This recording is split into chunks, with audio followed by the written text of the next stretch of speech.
Live TV Radio. Live TV Radio. Live TV Radio. Dako tayo muli sa balita sa labas ng himpilan. Nagbabadya ang paggalaw ng singil ng tubig sa mga customer ng Metro Manila sa gitna po ng patuloy na pagtaas ng singil sa serbisyo. Ang karagdagang detalye sa report ihatid ni Christopher Tirambulo. Christopher?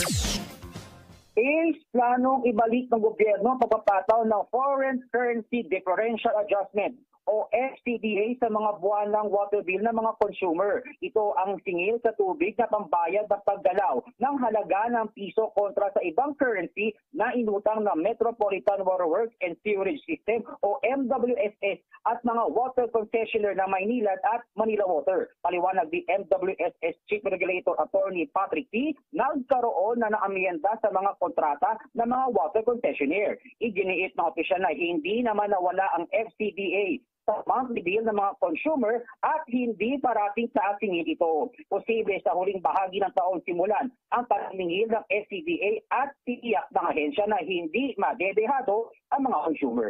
Christopher Tirambulo, Newsline. Maraming salamat sa report na yan, Christopher. Newsline.